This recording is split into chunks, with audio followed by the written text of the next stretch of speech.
Hello students, as you know that we are learning about a simple lesson known as anatomy of flowering plant, and in previous section we completed the vascular tissue system.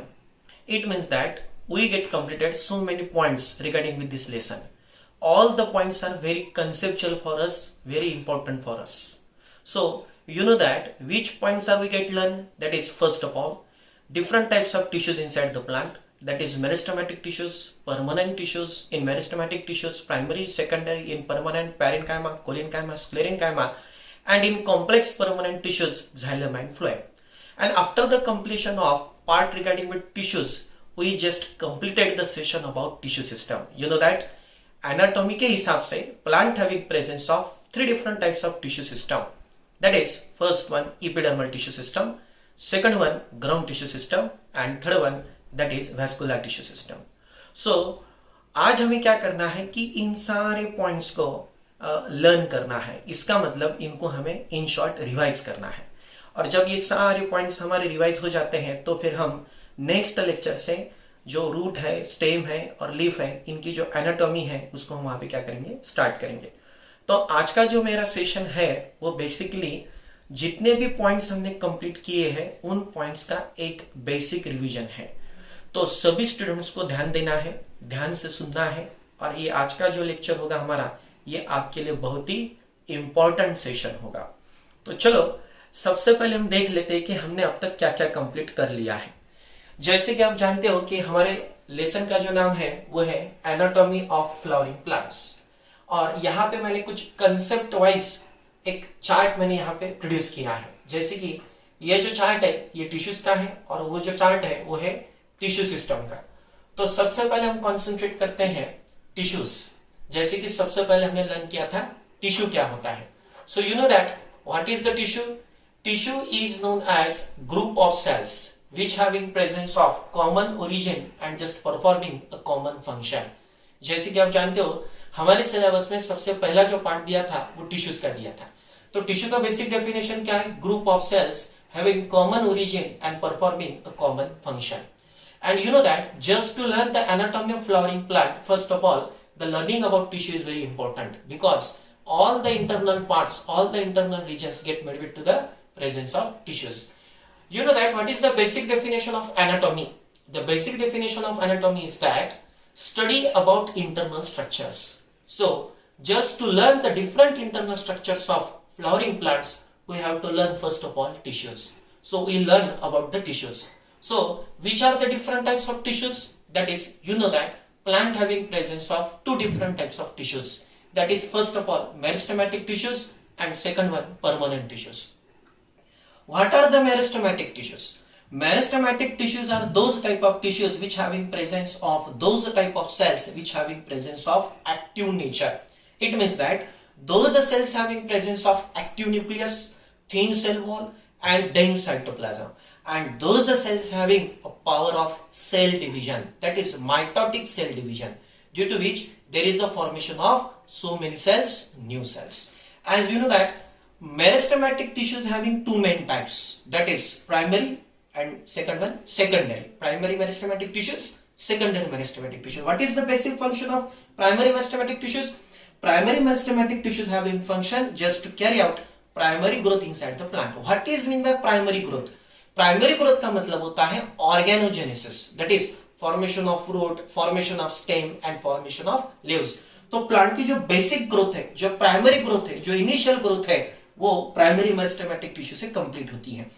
Primary meristematic tissues having two types according to the location of that tissues, that is apical and second one intercalary. Apical meristems having presence of another two types, that is root apical, shoot apical, on the basis of their position. What is the position of root apical meristems? These meristematic tissues are present at the tip of root system. मतलब root system का जो tip होता है, जैसे कि consider करो ये root है, तो रूट का जो बेसिक एंड होगा, जो टिप होगा, वहां पे इनका लोकेशन होता है. और शूट अपिकल मेरिस्टेम्स का लोकेशन कहाँ है? जैसे कि ये अगर शूट है तो शूट का जो सबसे ऊपर वाला जो हिस्सा होगा, अपेक्स ऑफ द शूट, वहां पे क्या होता है, शूट अपिकल मेरिस्टेम का जनरली प्रेजेंस होता है. और ये क्या करती है, प्लांट की बेसिक ग्रोथ कंप्लीट करती है. Root apical meristem having function just to form the complete root system, and shoot apical meristem having function just to form complete shoot system. What are the intercalary meristems? Intercalary meristems are those meristems which are present at the middle position of plant. जैसे कि अगर ये plant है तो plant के अंदर जो mature organs होते हैं तो उन मैच्योर ऑर्गन्स के एकदम मिडल में क्या होता है, इनका बेसिक पोजीशन होता है. ये रीजनरेशन में यूज होती है. मतलब जैसे बाम्बू है, ग्रास है, तो उनके अंदर जब इनका प्रेजेंस होता है तो ये क्या करती है, न्यू सेल्स को फॉर्म करती है. तो जो भी कटेड एरियाज होगा, जो भी हर्बिवोर्स होते हैं, हर्बिवोर्स अगर वो ऊपर का हिस्सा खा लेते हैं तो फिर से वो ऊपर वाला हिस्सा बन सकता है, क्योंकि इंटरकैलरी मेरिस्टेम का मेन फंक्शन होता है regeneration of कटेड organ and regeneration of lost organ. Okay, ये हमें ध्यान में रखना है. And that is another type of meristematic tissue is a secondary meristematic tissue. What is the basic function of secondary meristematic tissue? Secondary meristematic tissues are important for secondary growth inside the plant. जैसे कि ये plant में lateral meristem बोल के जानी जाती है, और इनका जो मेन फंक्शन है वो क्या है? So you know that secondary meristematic tissues are those tissues which having power of formation of cambium tissues. यानी कि ये प्लांट में कैम्बियम टिश्यूज को फॉर्म कर सकते हैं. And you know that cambium having various types, intrafascicular vascular cambium, interfascicular vascular cambium, and these vascular cambiums are important for secondary growth inside the plant. And you know that cambium are located inside the only dicots. तो इनका जो main function है वो है plant की secondary growth continue करना. इनका function है प्राइमरी ग्रोथ और इनका फंक्शन है सेकेंडरी ग्रोथ. सो यहाँ पे मेरिस्टेमेटिक टिश्यू का जो पार्ट है वो कंप्लीट हो जाता है.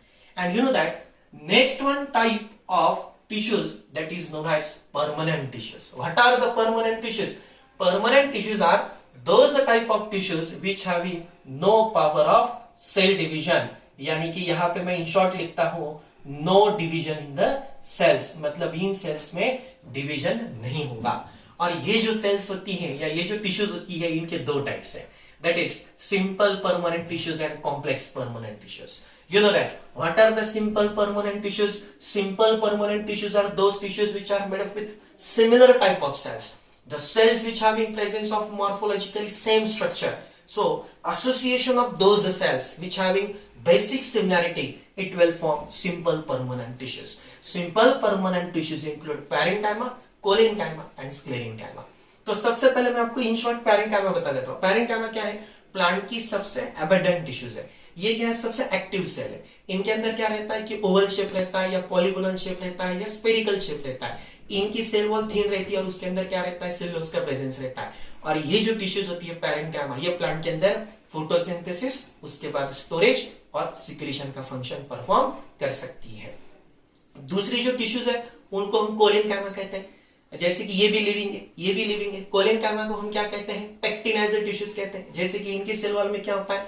पेक्टिन का ज्यादा से ज्यादा डिपोजिशन होता है. पेक्टिन हो, सेलुलोज हो, हेमिसेलुलोज हो, उनका ज्यादा से ज्यादा क्या होता है? इनके सेल वॉल के अंदर डिपोजिशन हो जाता है. और ये जो टिश्यूज होती है ये जनरली कहाँ होती है? तो डाइकॉट के जो प्लांट्स होते हैं उनका जो पार्ट है दैट इज एपिडर्मिस के अंदर का जो पार्ट होता है उसके अंदर इनका, जिसको हम कहते हैं हाइपोडर्मिस, उसके अंदर इनका ज्यादा से ज्यादा लोकेशन होता है.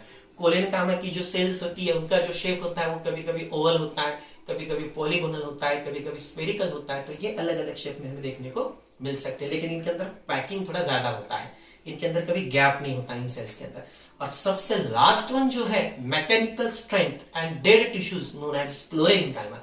स्क्लेरेंकाइमा जो है तो स्क्लेरेंकाइमा का मेन फंक्शन क्या होता है कि प्लांट को प्रोटेक्शन देना. ये डेड टिश्यूज है, ये लिग्निफाइड टिश्यूज है. इनके वॉल के अंदर ज्यादा से ज्यादा क्या होता है? लिग्निन का प्रेजेंस होता है. और इसके अंदर दो पार्ट्स आते हैं. जैसे कि आप जानते हो fundamentally sclerenchymatous tissues having two basic structures, that is first one they are known as fibres and second one are generally known as sclereids.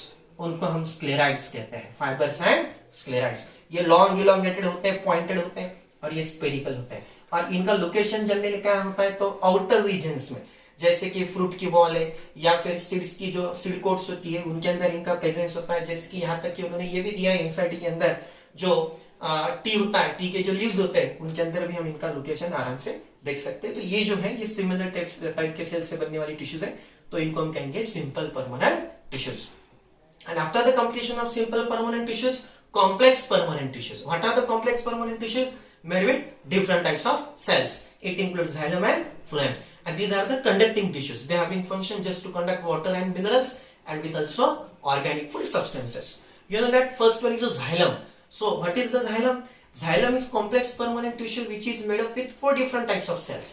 जैसे कि आप जानते हो xylem के अंदर 4 सेल आती है. सबसे पहली जो सेल आती है उसका नाम है ट्रकेट, दूसरी जो सेल उसका नाम है वेसल, तीसरी है xylem parenchyma and fourth one है xylem फाइबर. फिर आपको वेसल के बारे में और ट्रकेट के बारे में ऑलरेडी मैंने इंफॉर्मेशन दे दिया था एक वीडियो लेक्चर के अंदर, लेकिन तभी मैं आपको इन शॉर्ट बता देता हूँ कि वेसल्स क्या है और ट्रकेट्स क्या है. आपको मालूम है वेसल्स क्या होती है? लॉन्ग इलोंगेटेड, जिनके एंड्स थोड़े सिलेंड्रिकल या ट्यूब जैसे होते हैं और जिनकी जो वॉल होती है वो थिकन होती है, और उनके हर एक मेंबर को हम क्या कहते हैं? वेसल मेंबर कहते हैं. और ट्रकेट किनको कहते हैं? ट्रकेट भी कैसे होते हैं? लॉन्ग इलोंगेटेड होते हैं, उनके जो एंड्स होते हैं वो पॉइंटेड एंड नैरो होते हैं. तो ट्रकेट्स को एंड वेसल्स को मेन कंडक्टिंग एलिमेंट्स कहते हैं जाइलम के. और xylem parenchyma and xylem fibre जो है वो एसोसिएटेड मेंबर्स है, उनका कोई बेसिक फंक्शन नहीं है, इतना ज्यादा कुछ इंपॉर्टेंट फंक्शन नहीं है कंडक्शन के हिसाब से. और ये हो जाती है आपकी जाइलम. और दूसरी जो टिश्यू है वो है फ्लोएम. फ्लोएम का फंक्शन क्या है? Translocation of organic food materials inside the plant, जैसे कि ग्लूकोज है. और फ्लोएम के भी 4 सेल है, जैसे कि उसमें सी ट्यूब एलिमेंट्स, दूसरी है कंपेनियन सेल, तीसरा है फ्लोएम पैरेन्काइमा, लास्ट वन है फ्लोएम फाइबर. लेकिन आपको ध्यान में रखना है कि इनके अंदर जो सी ट्यूब एलिमेंट्स होती है, मैंने उसके बारे में ऑलरेडी आपको इन्फॉर्मेशन दे दिया है, वो लेक्चर आप देख सकते हो मेरा. तो उसके अंदर मैंने आपको बताया था कि सी ट्यूब एलिमेंट जो होती है उनमें से जो ट्यूब होता है उसमें से फूड का ट्रांसलोकेशन होता है. लेकिन सी ट्यूब एलिमेंट का जो फंक्शन होता है उसको कंट्रोल कौन करता है? उसको कंट्रोल करता है कंपेनियन सेल का न्यूक्लियस. तो आपको ध्यान में रखना है कि सी ट्यूब एलिमेंट के साथ कंपेनियन जो सेल्स होती है उनका पिट फील्ड से एसोसिएशन होता है, तो उसके थ्रू क्या होता है? फूड मॉलिक्यूल का ट्रांसलोकेशन हो सकता है. सो आपको ये जो 2 टिश्यूज है जाइलम एंड फ्लोएम, इनको आपको यहाँ पे ध्यान में रखना है. So after the completion of permanent tissues inside the plant, we just seen that is the part about tissue system. जैसे कि आप जानते हो कि हमने टिश्यू सिस्टम का भी जो पार्ट है वो एक्चुअली कंप्लीट किया है. What is mean by tissue system? Tissue system is a basic association of different tissues inside the plant. इसमें हम क्या करते हैं कि प्लांट की जो अलग अलग टिश्यूज है उनका हम एसोसिएशन लर्न करते हैं. And according to the plant anatomy there are the 3 different types of tissue system. First one tissue system is known as epidermal tissue system. Second one tissue system is known as ground tissue system.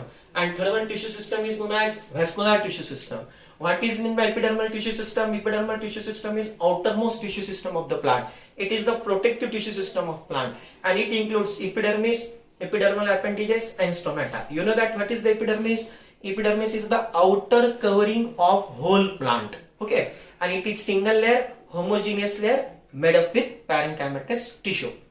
Epidermal appendages include root hairs and trichomes. You know that what is the basic difference in root hairs and trichomes? Root hairs are unicellular and trichomes are multicellular. Root hairs are located on the root surface and trichomes are located on shoot surface. And that is stomata. Stomata का lecture आपने जरूर देखा होगा मेरा. मैंने उसमें stomata का पूरा डायग्राम और स्टोमेटा का जो बेसिक स्ट्रक्चर है, guard cells, opening of guard cells, stomatal pore और एपिडर्मल सेल्स, उनका एसोसिएशन, जैसे कि उसके अंदर मैंने आपको स्टोमेटल एपर्चर और स्टोमेटल एपर्टस में क्या डिफरेंस होता है ये भी मैंने आपको बताया था. स्टोमेटा का फंक्शन क्या है? गैसियस एक्सचेंज को रेगुलेट करना, और दूसरी बात है ट्रांसफरेशन के रेट को रेगुलेट करना. अब मैंने आपको कहा था कि ग्राउंड टिश्यू सिस्टम जो है वो प्लांट की सबसे बेसिक टिश्यू सिस्टम है. Ground tissue system is known as fundamental tissue system. It is known as internal tissue system of the plant. It includes parenchyma, collenchyma, sclerenchyma. And all these tissues will form just internal regions of different plant organs, जैसे कि cortex, pith या pericycle या अलग अलग type के जो regions होते हैं. मेडुलरी रेस भी दिया है हमारे एनसीईआरटी के अंदर. ये जो इंटरनल जो रीजन्स होते हैं रूट के, स्टेम के, वो सारे इंटरनल रीजन्स इन ग्राउंड टिश्यू सिस्टम से बन सकते हैं. Parenchyma, collenchyma and sclerenchyma. तो हम पैरेन्काइमा, कोलेनकाइमा एंड स्क्लेरेनकाइमा को क्या कहते हैं? प्लांट की ग्राउंड टिश्यूज कहते हैं. क्या कहते हैं? Ground tissues. और उसके बाद थर्ड वन जो टिश्यू सिस्टम है वो है vascular conductive tissue system. It includes xylem and phloem, arrangement of xylem and phloem, and it having 2 types, radial and conjoint. वो भी वीडियो आपने जरूर मेरा देखा होगा.